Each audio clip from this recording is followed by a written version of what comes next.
Começa agora pelo YouTube. Tocando em frente. No nosso canal do YouTube, não percam. Bom programa. É um dos caminhos mais buscados como parte do tratamento para a dependência química. É neste momento que muitas famílias encontram dificuldades. Com o objetivo de buscar vagas sociais a custo zero para atender famílias carentes, lançamos a campanha Tocando o Coração. Ouça o programa Tocando em Frente, com o psicólogo Ivanildo de Andrade, todos os sábados, a partir das 7 da noite, pela Rádio 9 de Julho. E saiba mais sobre a campanha Tocando o Coração. Deixe seu coração ser tocado e venha fazer parte desta história. Boa noite, ouvintes da Rádio 9 de Julho, programa Tocando em Frente. Boa noite você mãe, você pai, por todo esse país, lá no Uruguai, até onde as ondas da rádio chega, você que está sofrendo ainda nas garras da adicção e você não tem condições financeiras para bancar um tratamento, entre em contato com a ação Tocando o Coração. O e-mail do Tocando o Coração é tocandocoração@gmail.com.br ou pelo telefone 2779-6420, o DDD é São Paulo, ou pelo WhatsApp 11 97152 4880. Você que precisa de uma vaga social, entre em contato com tocandocoracão@gmail.com. É isso aí, campanha Tocando o Coração. Estamos também aqui gravando o programa vai ao ar, né? No nosso canal do YouTube. O canal do YouTube é o programa Tocando em Frente. Vá lá, inscreva-se, nos ajude a divulgar, a ampliar o nosso número de inscritos lá no nosso canal no YouTube. Então, toda terça-feira o canal vai lá postando sempre um novo vídeo, o vídeo do programa. A gente tá aqui já dando um tchauzinho para vocês que estão aí nos vendo pelo YouTube, né? Na terça-feira, não agora, na terça-feira não é ao vivo pelo YouTube, mas na terça-feira o programa já está lá. Então, vá lá, inscreva-se no nosso canal do YouTube, programa Tocando em Frente lá no YouTube, e nos ajude a ampliar ainda mais as nossas possibilidades de divulgação do programa, ok? Doutora Alan Paiva já está na linha? Doutora Alan Paiva, boa noite. Boa noite. Tudo bem, doutora Alan? Tudo bem. É um prazer estar participando do seu programa. Doutor Alan, o senhor fala de onde? Eu falo de São Luís do Maranhão. São Luís do Maranhão, isso aí. Então tá bem longinho da gente aqui, mas o doutor Alan Paiva, que é advogado, criminalista e escritor do livro Amor Sem Limites, a luta contra as drogas. Doutor Alan Paiva, conte para nós um pouco da história desse livro, o que o inspirou a realizar e a escrever um livro aqui falando justamente sobre a questão das drogas. Uma boa noite a todos os ouvintes, aos participantes desse programa. É um prazer estar aqui. O livro Amor Sem Limites, ele surgiu a partir de uma visita à Fazenda do Amor Misericordioso, que é um centro de tratamento de dependentes químicos da Igreja Católica, mais precisamente está ligada à ação social da Diocese de Pinheiro, no Maranhão, e nessa, nós fizemos uma visita há 2 anos na Fazenda do Amor Misericordioso, apenas para conhecer o trabalho que é realizado na Fazenda, e a partir desse momento nós ficamos profundamente tocados com o trabalho realizado pela igreja. Na época quem estava à frente era o padre João Mancini, e a partir desse momento nós nos oferecemos como advogado criminal a contribuir com o trabalho que é de libertação que é realizado pela Fazenda. Doutor Luiz, Doutor Alan, só aproveitando esse ensejo, a questão de problemas jurídicos, né, problemas judiciais, essa experiência do senhor trabalhando, apoiando, como é que o senhor percebe isso, né? De que maneira o dependente químico ou aquele que faz uso das drogas, qual é a incidência nos casos de problemas com a lei, com a justiça? Justamente nesse momento, nesse primeiro contato que a gente teve com a fazenda, com os internos da fazenda, eu percebi que havia um índice muito grande, né, de dependentes químicos que estavam envolvidos de alguma maneira com processos criminais, né, que estavam respondendo a processos na justiça em virtude de crimes, né, que haviam cometidos, muitos em virtude da dependência química.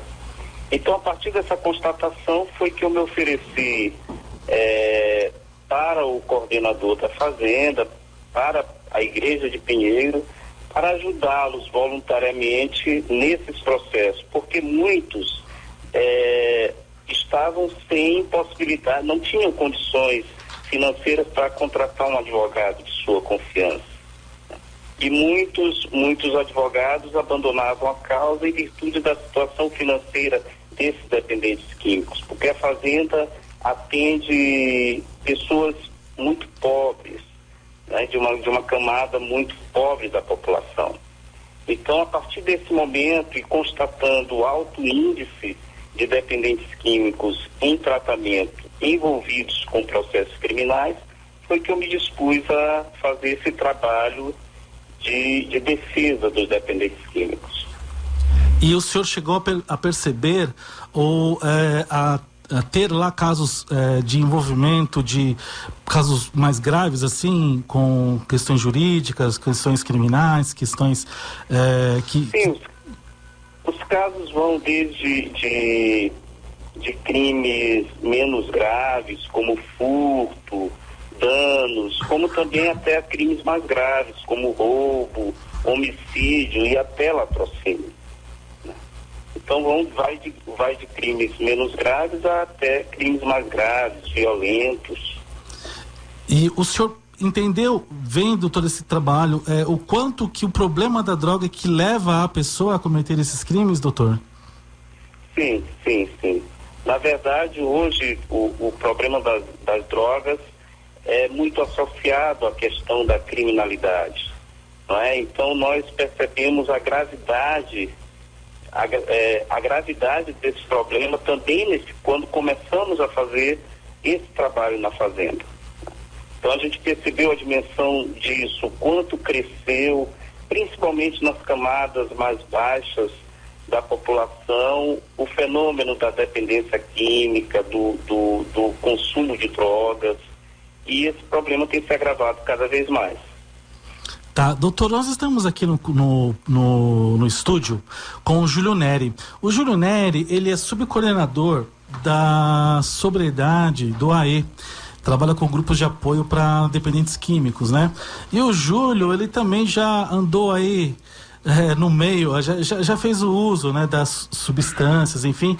E Júlio, você como alguém que hoje está aí vivendo o outro lado, o lado da recuperação, quando o doutor fala dessa questão do envolvimento do dependente químico com situações jurídicas, com a criminalidade, a sua experiência pessoal, né? O que você...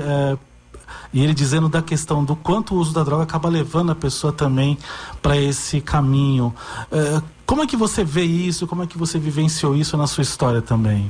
Bom, boa noite a todos. Boa noite, Ivanildo. Boa noite, Ivanildo José. Boa noite aos ouvintes, né? Ao doutor Alan Paiva. Ao doutor Alan Paiva. É um prazer estar aqui. Uma honra, né? E vamos falar um pouquinho aí hoje sobre a dependência química, sobre o amor exigente.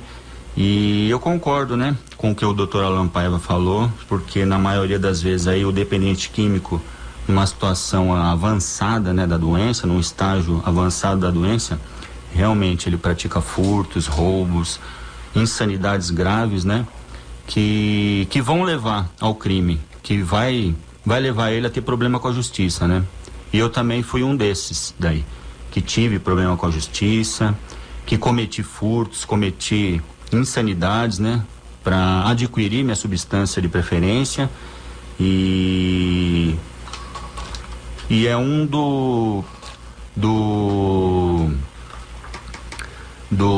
dos assuntos aí que entra aí no preconceito, né, da doença. Na verdade, essa doença ela ainda é muito estigmatizada, existe muito preconceito ainda, né? As pessoas ainda têm muita vergonha de falar sobre a dependência química, né? Doutor, o senhor acha que a questão do envolvimento da pessoa com o crime e sendo por meio do uso das drogas, né? Até onde isso acaba sendo visto pela sociedade como um desvio de caráter, de comportamento, de moral, e até que ponto a sociedade entende que também é uma consequência de uma doença, de um processo de adoecimento? E se quando o senhor começou esse trabalho lá, na fazenda, e se aproximando dessa realidade, como é que o senhor percebeu isto? O Júlio está corretíssimo quando fala do preconceito em torno do dependente químico. Eu acho que todos que se envolvem com esse trabalho de defesa, seja jurídica, seja social, do dependente químico, se depara com a questão do preconceito da sociedade, que decorre da incompreensão, que leva ao pré-julgamento, não é? E com relação ao dependente químico. E é bom sempre chamar a atenção, e eu vejo isso principalmente lá na região da cidade de Pinheiro, onde fica a fazenda do Amor Misericordioso. É sempre bom chamar a atenção que não é somente as drogas que levam à criminalidade, né? Eu procuro sempre chamar a atenção para isso, que não é somente a droga que leva à criminalidade. É claro que hoje a droga, ela tem também como consequência, ela tem uma participação muito grande no aumento da criminalidade, no aumento da violência, sobretudo nos grandes centros urbanos, mas também há outras situações sociais, como a questões familiares, baixa escolaridade, contexto social, que às vezes é muito mais decisivo para a pessoa ingressar na criminalidade do que as drogas. Mas é verdade que as drogas hoje está não só associada no imaginário social, como também nas próprias estatísticas criminais. Mas é preciso, e a gente sempre tem chamado a atenção da sociedade, da justiça, sobretudo, que julga esses crimes, para o problema da dependência química, que é um problema de saúde pública, muito mais do que um caso de polícia. Por isso é preciso ter mais compreensão sobre esse problema, para que se possa tentar minimizá-lo e resolvê-lo da melhor forma possível. O senhor conhece a questão da justiça terapêutica, que aqui em São Paulo está sendo trabalhada no CRATOD, em Santana, no Fórum de Santana, né? Com o Dr. Mário Sérgio Sobrinho, onde busca-se, por meio da justiça terapêutica, não criminalizar ou não apenas levar o usuário ou dependente químico para o cárcere, enfim, por uma prisão, mas tratá-lo, né? A partir do momento que se percebe que ele está cometendo algum crime ou algum tipo de ato ilícito, mas na questão do envolvimento com as drogas. A justiça terapêutica já chegou em São Luís do Maranhão? O senhor já ouviu falar da justiça terapêutica? Não, infelizmente ainda não chegou, mas nós temos conhecimento, inclusive dos seus resultados, né? E nós temos conhecimento de toda a questão que envolve não só esse outro olhar da justiça sobre o usuário, sobretudo sobre o usuário, né? Que a lei despenalizou o uso de drogas. Então é preciso, eu acho que é uma boa iniciativa, é uma nova forma de olhar o problema e de julgar o problema do dependente químico no âmbito da justiça. E chamando a atenção que o Júlio tocou num numa questão que a gente vê muito no nosso trabalho, que é a evolução do dependente químico na questão da criminalidade, né? Muitas das vezes começa com pequenos furtos em casa para sustentar o vício, e isso evolui para crimes mais graves, que resultam em danos mais graves para os familiares e também, principalmente, para o dependente químico.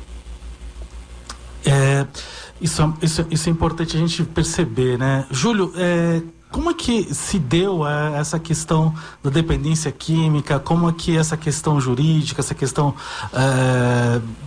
os problemas, os prejuízos que ela acabou trazendo para você, até para a gente bater uma bolinha com o doutor Alain lá em São Luís do Maranhão? Ok. Antes eu gostaria de mandar um grande abraço para o doutor Mário Sérgio Sobrinho, né? Que ele foi o precursor aqui em São Paulo da justiça terapêutica e é o nosso grande parceiro lá no Amor Exigente, e a justiça terapêutica tem ajudado muitos companheiros lá, né? Muitos colegas, ao invés de cumprir sua pena na cadeia, eles estão se tratando dentro de um grupo, né? E eu conheço vários que está dando certo, né? Caso de alcoólatra que quase matou uma pessoa embriagado, dirigindo seu carro, né? E hoje está lá no grupo, frequentando, sem beber. E minha trajetória começou bem cedo, Ivanildo, por volta assim de 13 anos mais ou menos, no colégio. Na verdade, tudo começou com álcool, né? Que muita gente acha legal, que muita gente acha que não é uma droga aí tão séria, uma droga aí lícita, que a gente vê propagandas bonitas na TV, mas é a droga que mais está matando aí no mundo, né? A droga que mais está destruindo famílias, a droga que está causando prejuízo aí pro Brasil, na verdade, pro mundo inteiro, né?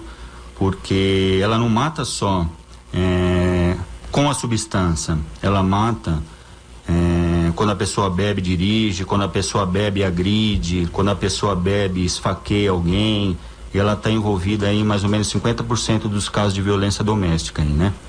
E minha trajetória começou assim, Ivanildo, dentro de casa, cara. Eu tomava aquela espuminha da cerveja escondido, cara, quando tinha festa do meu pai e tal. E aquilo ali já me dava uma sensação diferente, né? Já me dava aquela famosa brisa, né? E aí eu comecei a gostar. Mas antes disso eu consigo ver e perceber vários comportamentos de adicto.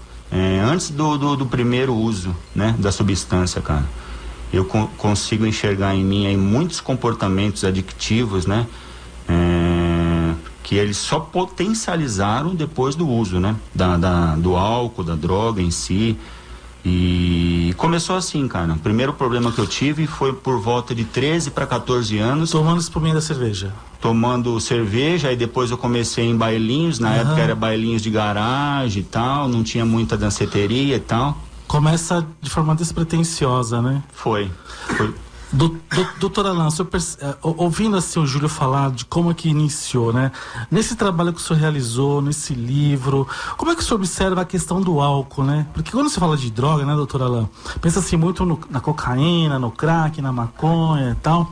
Mas e o álcool? Como ela entra nesse processo também de droga? Uma droga lícita que causa tanto problema. O Júlio acabou de falar. Pode falar. Sim, foi muito oportuna a observação do Júlio a respeito do álcool, que é a chamada droga lícita, né, permitida e aceita socialmente, permitida legalmente, mas que tem um dano social imenso. Muita gente fala que a maconha seria a porta de entrada para outras drogas, mas o álcool, né, os especialistas chamam atenção para o álcool, e a gente vê também no nosso trabalho que o álcool ele também leva para as drogas ilícitas e tem um dano social imenso, sobretudo na questão criminal, que é a minha área. Porque se a gente for perceber, mais de 70% dos crimes cometidos no país, eles têm a ver diretamente ou indiretamente com o álcool. Muitos desses crimes acontecem em situações de consumo do álcool. Então sempre bom lembrar disso. E uma outra questão que ele tocou também é a questão da prisão, é algo que eu chamo a atenção no livro, não é? Porque a prisão ela não ressocializa, ela não recupera ninguém, apesar dos objetivos da prisão, os objetivos declarados da prisão serem de recuperação, de prevenção do crime, tratamento do delinquente, mas o que a gente vê é justamente o contrário. A prisão não ressocializa, não recupera, muito pelo contrário, a pessoa acaba entrando por crimes leves e se universalizando na criminalidade. E o quê? Saindo muito pior do que entrou. Ele entra por crimes... Ele entra devido a crimes leves e acaba fazendo o quê, doutor? E acaba tendo contato com crimes mais graves. E aí ele se especializa. E acaba saindo muito pior do que entrou. E eu chamo a atenção no livro sobre essa questão da prisão, porque a prisão, o sistema prisional em si, era a pior forma de se abordar a questão da dependência química. O sistema prisional, na minha opinião, ele não tem nenhum ponto positivo a oferecer no combate à dependência química. E o que a gente vê é que muitos dependentes químicos acabam ingressando no sistema prisional que não oferece nenhuma possibilidade de recuperação, de salvação do homem que está lá dentro. Isso foi muito importante ser dito, né? Já são 7 horas... E a Fazenda, só me permita concluir o raciocínio, e a Fazenda, o que a gente vê, a gente sabe que o problema da dependência química é uma doença muito séria, é um fenômeno muito grave, que aumenta assustadoramente no Brasil, mas as fazendas, os trabalhos das fazendas, elas oferecem uma possibilidade, uma esperança de tratamento, de recuperação, e são muitos os casos que a gente vê de um resultado positivo, eficaz no tratamento do dependente químico. Muito bom. Vamos agora para um breve intervalo comercial e voltamos na sequência. Casa Dia São Paulo.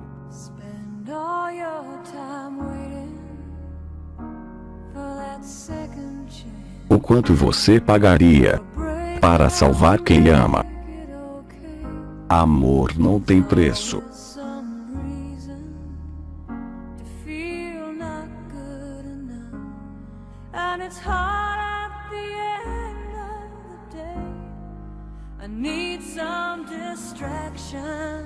Casa Dia São Paulo.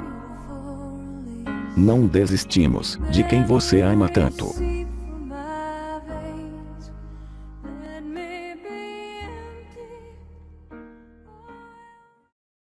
Júlio, você começou lá com os 13 anos, foi progredindo, fazendo uso, bailinhos, aquela coisa toda. Até que ponto, como foi que chegou o agravamento do seu problema? E como é que você lidou com isso? Como é que você buscou ajuda nesse processo? Olha, Ivanildo, a história é bem longa. Depois do álcool, eu comecei a experimentar outras drogas, né? E, na verdade, eu já tinha essa doença muito antes de usar a primeira substância, o álcool, a maconha, a cocaína. Na verdade, toda substância que eu usava, ela causava uma reação no meu organismo e me dava muito prazer, eu achava que era a solução dos meus problemas. E aí, desse ponto para a dependência, foi questão de tempo, né? Porque a doença, ela é progressiva. A doença, ela atinge alguns estágios, né? E eu costumo bater nessa tecla do álcool, porque muita gente fala que o álcool é legal, que o álcool é uma droga leve e tal, mas eu conheço muita gente, e eu fui um deles também, que experimentei outras drogas quando eu estava bêbado, né? E eu costumo ressaltar que o álcool, ele tira, né, esse senso crítico da pessoa, esse senso de responsabilidade, deixa a pessoa mais corajosa, né, entre aspas. E é uma grande mentira, né, que as pessoas aí, elas estão acostumadas a fazer, a ouvir, enfim. mas o álcool foi a porta de entrada. Eu acredito que é a porta de entrada ainda de todas as drogas. A gente vê aí cada vez mais cedo, né? O problema está acontecendo. Jovens aí de 8, 9, 10 anos chegar num grupo aí de amor exigente. A família dizendo aí que já está tendo problema com o filho bebendo, fumando maconha dentro de condomínio, classe média alta. E eu fui um cara também que tive uma estrutura boa, de pai, de mãe, estudava numa escola legal, de classe média, uma escola católica. Porém, eu fui desenvolvendo essa doença com o tempo, foi progredindo com o tempo, né? Depois do álcool conheci maconha, com pessoas da minha rua, vizinhos que eu achava que era legal aquele cheiro, aquele pessoal dando risada e tal. E eu experimentei, acabei me tornando um dependente também de maconha por volta de 15 anos. E com 13 anos eu já tive o primeiro problema com álcool, na verdade. Que eu levei, cara, o álcool para uma excursão com alguns colegas da minha classe, cara, e tinha alguns alunos que nunca tinham bebido na vida, cara. E esses caras quase entraram em coma alcoólica, né? Era tudo molecada na época. Mas já foi o primeiro sinal que a droga estava me causando problema. De 13 para 14 anos eu fui expulso da escola, porque... Começou cedo, hein, meu? Começou cedo. Eu fui expulso da escola.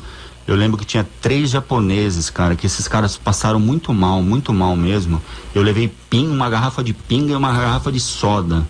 E na época levava um copo grande de plástico e enchia metade de pinga, metade de soda e batia. Era a famosa porradinha.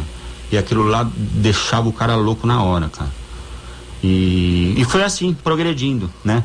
A maconha também me tornei dependente rápido, por volta de 15 anos. E todo dia fumando baseadinho, tal, achando que era legal. Dos 3 até que idade? A maconha? Até quando você usou drogas e quando você resolveu parar? Cara, foram mais de 15 anos. 15 anos. Com quantos anos você começou a fazer o tratamento? Olha, eu estou em abstinência já há quase 1 ano e meio. E meu último tratamento foi no Padre Haroldo, que eu considero o tratamento, né? Porque eu passei em muitos lugares ruins, Ivanildo. Eu passei em muitos lugares que não tinha estrutura de trabalho, né? Eram comunidades ou clínicas irregulares, na verdade, né? Irregulares. Processos de internação. Processo de internação. Quantas? Cara, eu acredito que foram 10, cara, mas eu não concluí todas, porque a maioria delas eu fugia. Eu fugia. Na verdade eu fugia de mim mesmo, né? Mas naquele momento que eu mais estava sofrendo, que é o momento crítico da abstinência, né? A fase aguda, eu falava, não quero, isso aqui não é pra mim. Não. E eu desistia. Ia embora. Eu ia embora. E aí acabava retardando o processo. Sempre empurrando com a barriga. Exatamente. Doutora Alan Paiva, o senhor, nessa sua experiência lá é o padre João Mancini, que é o diretor da clínica lá da comunidade? Ele foi o fundador e foi o coordenador até há poucos meses, quando ele teve que se afastar para o tratamento de saúde. Inclusive, ele nasceu na cidade de Leme, do estado de São Paulo. Ah, no interior aqui de São Paulo. Foi lá e para São Luís do Maranhão? Sim, ele que fundou a fazenda há 10 anos. No ano passado, a fazenda completou 10 anos de fundação. Amor misericordioso. Realmente o nome já diz tudo. Agora, como é que você chegou a ver casos assim de jovens que passaram por algumas internações antes e conseguiram lá nessa comunidade, nessa fazenda, encontrar realmente o tratamento mais adequado? E eu percebo que no seu livro o senhor comenta sobre a questão da espiritualidade, né?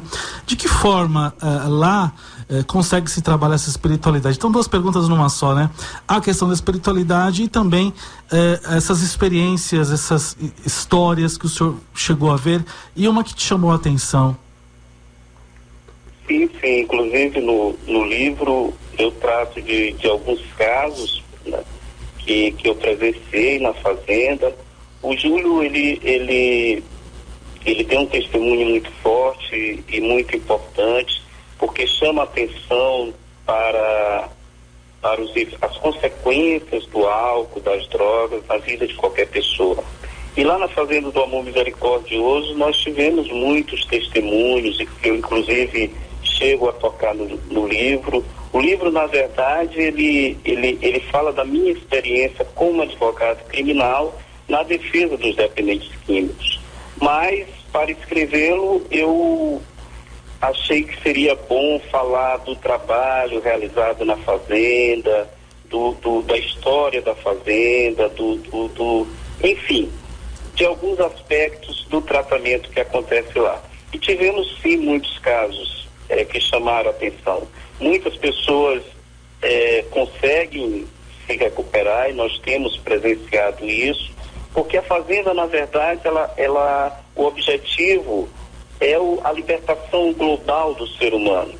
Então, desde o início, quando eu tive contato com a Fazenda, eu percebi que não era possível essa libertação global se eles apenas saíssem da Fazenda recuperados e de repente continuassem sendo processados criminalmente ou indo parar numa prisão, que nada contribui para a recuperação do tratamento do dependente químico, como eu já falei. E nós tivemos, assim como exemplos de muitas pessoas que conseguiram a recuperação. É claro que, como o próprio Júlio falou, nós estamos diante de uma doença grave, que é a dependência química. Então, é verdade que muitos acabam recaindo, mas muitos são aqueles que também conseguem se recuperar. E no livro eu falo de algumas questões também, alguns casos que chamaram a atenção, né? Por exemplo, o depoimento comovente de um rapaz que disse que só quis se tratar, só percebeu que estava precisando se tratar da dependência química quando ele foi bater na mãe com uma enxada, né? E a mão dele parou no meio do caminho, ou seja, antes dele atingir a mãe com a enxada, a mão dele se deteve. Então aí ele percebeu a gravidade da situação, chorou e pediu ajuda.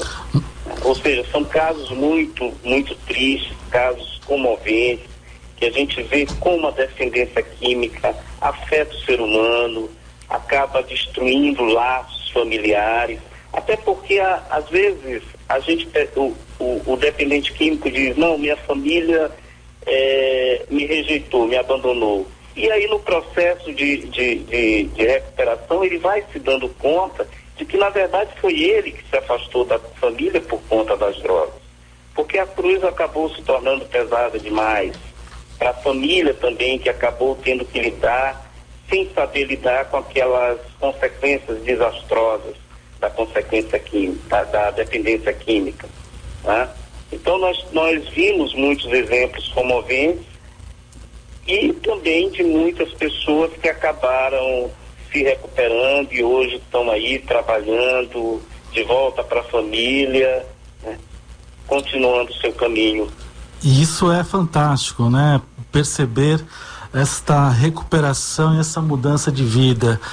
Júlio, quando fala de família, de relacionamento familiar, eu achei muito bacana também o doutor Alan Fábio falando desse cuidado global, e quando ele traz a questão do cuidado também com essas questões jurídicas, né? E o quanto isto é importante também para ressocializar o dependente químico. Olha, doutora, o senhor está de parabéns, porque realmente o dependente químico, quando ele retoma a sua vida, ele está tão enrolado às vezes, né? E se não tiver alguém orientando, ainda mais pessoas às vezes sem condições financeiras para pagar um advogado, para ter uma boa assistência, o Estado é capenga, né? Não tem ainda uma estrutura que dê conta.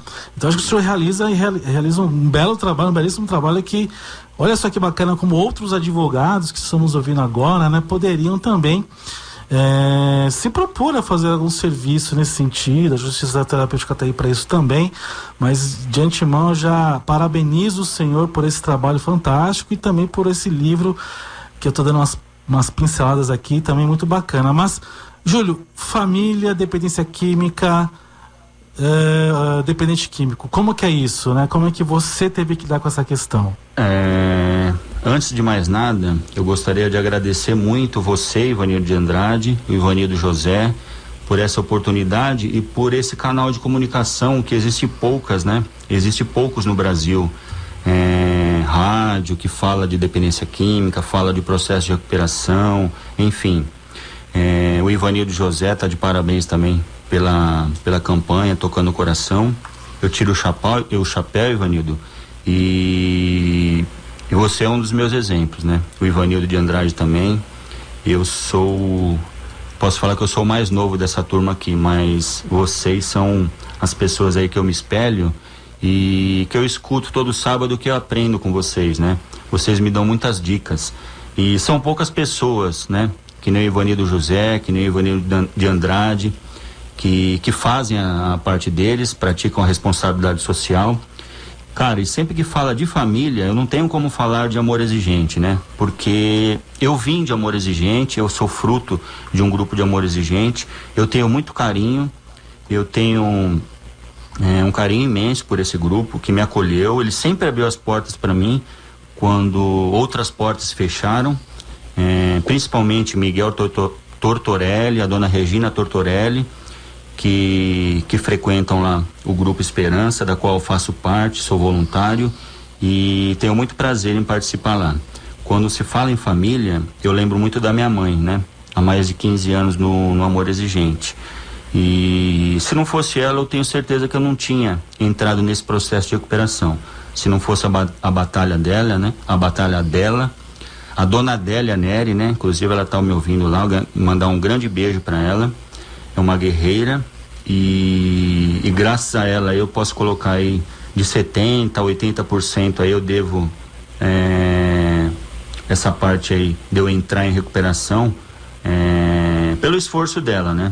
E essas pessoas aí também que lutam no Brasil todo, né, cara? Eu acredito que é o grupo que mais fala de prevenção, que mais trata, né? Fala da educação dos jovens, fala de princípios. É um grupo completo na minha visão, né, cara? Ele vem transformando aí algumas pessoas que realmente praticam, né, cara? E na verdade, depois do uso contínuo, depois que eu me tornei dependente, né, cara? Eu abri mão de coisas muito importantes para usar, né, cara? Na verdade, eu abri mão de família, muitas datas importantes para usar. Eu ficava desconectado de tudo, né? Essa é a realidade, né, cara? As coisas já não tinham muito valor. Depois da dependência crônica, que eu me tornei um dependente crônico, né? Muita coisa passou a ser colocada de lado, né? E tudo girava em função do uso de droga, do uso de álcool, né, cara? E acontece isso na maioria dos casos, né, cara? Da pessoa se isolar, né? Um dos sintomas da doença é o isolamento, né, cara? Se não o núcleo da doença, né? O isolamento, né? Você se isola das pessoas que você tem esse contato mais próximo, principalmente a família, dos amigos, e vai estabelecer vínculos com quem está ali no uso. Temos 6 minutinhos de programa, Ivanildo José. Bom, boa noite, doutor Alain. Meu nome é Ivanildo José. Eu também sou fruto, né, de uma internação numa comunidade terapêutica e depois numa fazenda. Isso já fazem 16 anos, por isso que é possível, né, as pessoas se recuperarem. E desde então eu milito nessa área e eu fico muito feliz de ter pessoas novas entrando. Eu acredito que o senhor está entrando, né, para conhecer melhor essa demanda. Mas aqui em São Paulo nós temos muitas dificuldades, doutor. Às vezes as mães, né, que me procuram porque um garoto foi preso, né, porque ele roubou e ele vai para a penitenciária mesmo. E eu às vezes vou até o fórum conversar com os defensores públicos, né, para explicar o que estava acontecendo com aquele garoto, que ele foi roubar para sustentar o vício dele, a dependência dele. E muitas vezes eu sou maltratado porque eu não sou advogado. E quando eu digo assim, olha, ao invés de você ir pelo caminho, né, do tráfico, tenta trazer isso para o caminho da dependência. E eles me dizem assim, você não sabe o que é isso. Se eu levar para o caminho da dependência, o juiz vai entender que ele tem que ser levado ao manicômio judiciário. E eu acho isso um absurdo, porque eu vejo que muitas pessoas não entendem o que está acontecendo, ou por não querer se esforçar um pouco, né? Porque eu entendo também de um pouco disso. E como é que é isso no Maranhão, quando chega um garoto que foi preso para comprar sua droga e ele está com uma quantidade de droga onde o policial, por algum motivo, enquadra ele como traficante, né? E ele, na verdade, ele é um usuário. E isso aqui em São Paulo é comum, as pessoas ir para a penitenciária. Eu tenho 2 casos de garotos que estão na penitenciária por conta desse tipo de crime. E ele diz que o garoto tem que pagar pelo crime maior. Como é que é isso aí no Maranhão? 2 minutinhos, doutor, para o senhor poder responder para a gente. Ivanildo, muito boa a sua participação, a sua intervenção. Isso mostra, na verdade, essa realidade ela é nacional, porque há um desconhecimento, inclusive, um desconhecimento profundo da realidade da dependência química, desse fenômeno, drogas, criminalidade, por parte do meio jurídico, né? E nós testemunhamos isso também eu testemunho isso na minha vida como advogado criminal aqui no Maranhão. Ontem mesmo eu estive, para dar um exemplo, numa audiência de um dos rapazes que já completaram o seu período de tratamento na fazenda, e ele foi à justiça para responder por um processo de furto, por ter furtado um botijão de gás para sustentar o vício. Ou seja, não é possível, né, a justiça mover um processo contra um cidadão por causa de um botijão de gás que inclusive foi devolvido ao dono. Qual é o sentido disso? Como é que se vai atrapalhar a vida de um cidadão por causa de um botijão de gás? Então a gente percebe nessa trajetória, sobretudo nessa profissão como advogado criminal, profundo desconhecimento da realidade social do país. E isso tem que ser discutido. No livro eu discuto essa questão do papel do judiciário diante do problema do dependente químico, diante desse fenômeno que envolve droga, criminalidade.